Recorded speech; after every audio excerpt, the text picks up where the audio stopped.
Hi, this is Tyler from The Native Sportsman, and today we're going to talk everything about glassing. Shout out Double T, man. You already know. And the whole Tolowa campground. From deer camp to grider. That's what we do. I'm on a dirt road in a cuss, big trucks, looking out for big bucks. Four-wheel drive, having a real good time. Everything is fine once we hit the other side. Got a 7 mag, 4-point by the white snag. So let me tell you a story about a young boy. His daddy gave him a gun and said, don't be dumb, boy. This is where you're from, boy. The outdoors, knock him off all 4 T-spots. A smoker laying down in his bed. He gave me one shot, 21-inch spread. Got him mounted on the wall, thanks, Dad. Natives on a mission for that big rack. Our trucks always pulling bucks out. Always ready, yeah, I'm always ready. Greenback fish schools been known to never let me down. $3 on the ground, throwing up the warrior cry. So today we're talking about glassing, my most favorite part of hunting. This is what I look forward to all year long. While glassing, the most important thing that you can do is learn how to mark an animal. Now, when I talk about marking an animal, it's when you spot something and you don't immediately drop your binos and say, I see something, and then you can't figure out where it is. So after you spot an animal, you need to learn to just calm down, take your time, look at the animal, and look at the terrain and features that he's in. So what you're looking for is something that stands out, that's right around in his vicinity. So you're looking for a big black stump, a big white snag, something that's easy to communicate. So after you mark your animal and you can find him easily, dropping your binos, looking at him again, this is where it will depend if you're hunting solo or if you're with a partner. So if you're hunting with a partner, you're gonna have to learn how to communicate where you mark your animal clearly. Now, I've been, I don't know how many numerous occasions where, hey, there's a deer over there by that white snag and we're in the middle of a burnt forest with thousands of white snags. So you need to learn to communicate unique features, and even if you have to point and kind of so they can look down your arm where it is, or you're going to spend more time trying to show him where that animal is as opposed to just looking at the animal. Another thing you can do with a partner is make sure that you're not looking in the same areas.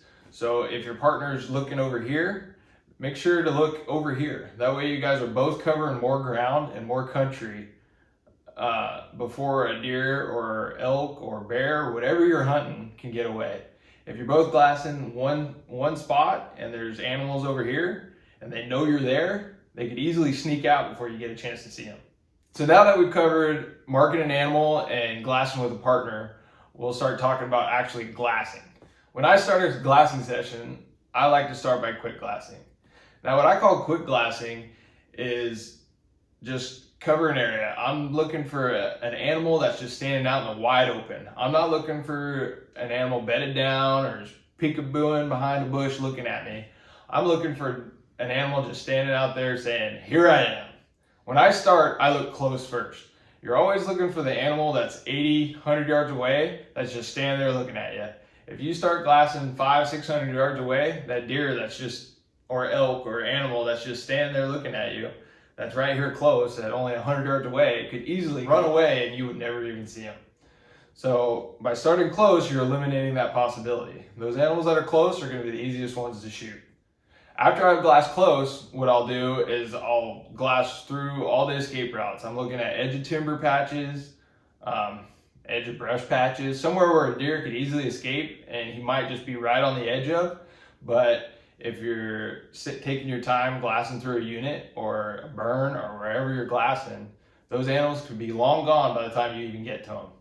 So by glassing close real quick, just looking through and looking for the deer in the wide open, and then glassing your escape routes, ridge tops, timber patches, just glass those real quick, looking for the animal in the wide open.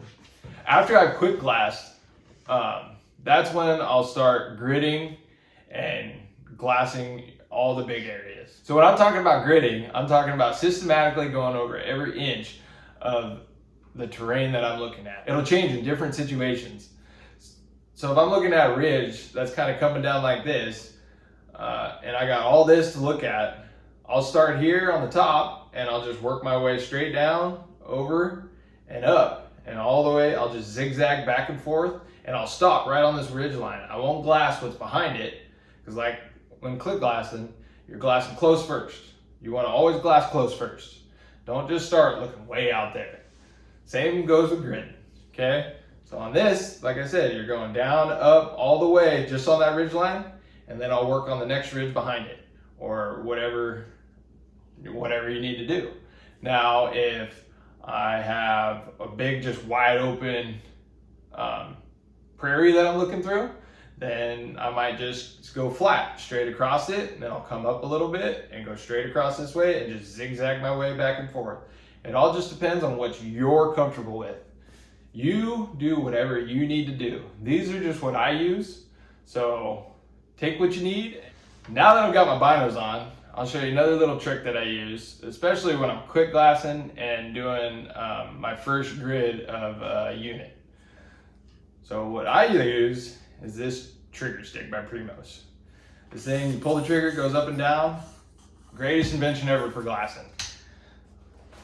So, pull my binos out, and I'll just set them right there, and easily supports me.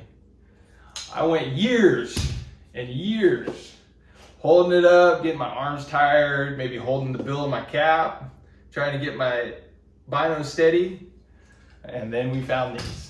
Now, I know there's plenty of different ways to do this, and this is just what I use. So if you're looking for an easy way to stabilize your binos, especially if you're doing something quick, look into one of these. So these are an affordable option that's quick and easy that you can look into getting before the next season.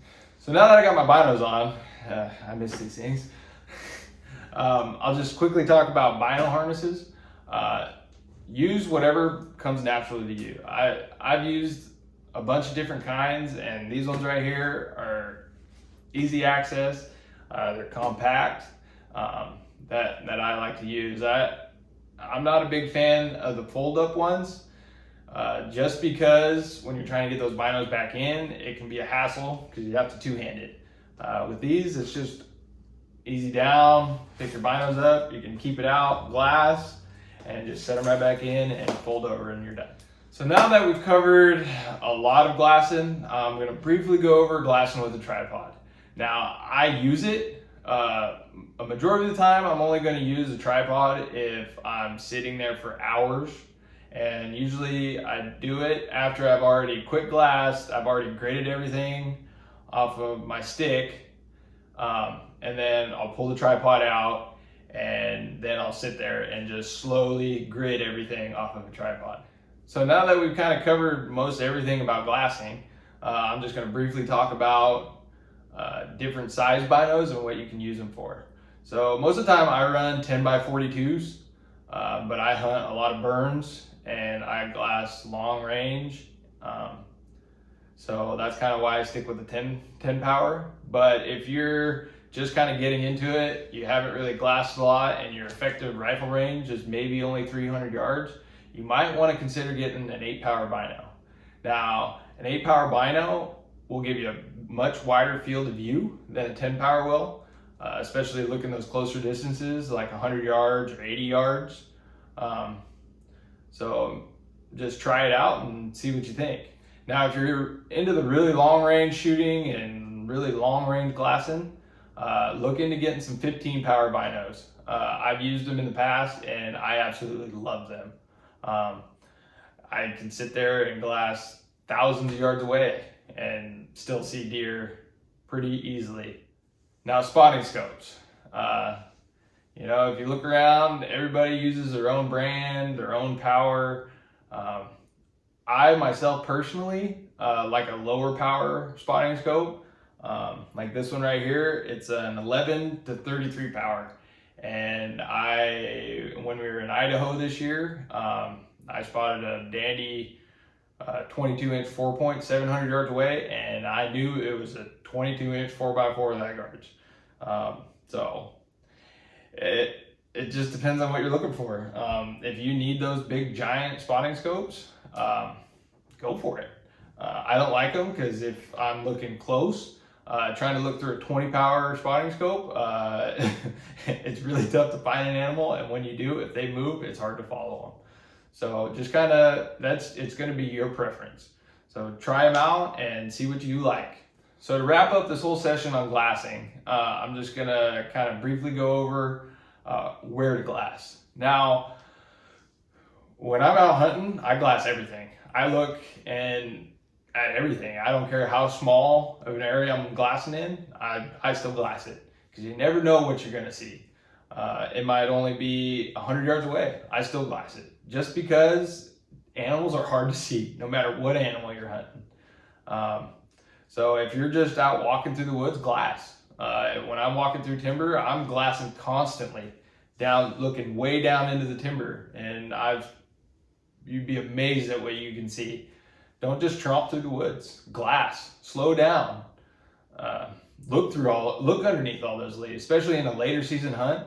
You can look through all those branches and you'll see animals behind them. That's how we kill a lot of our animals. We're glassing through stuff. We're glassing up. We're glassing down. We just glass everything. So glass. That's my advice to you, is glass. Especially if you're a new hunter, glass. Don't just think they're just going to be standing out in the wide open looking at you. They still might be standing out there in the wide open looking at you. But if you don't pick up your glasses, you won't see them. So to all you out there, happy glassing.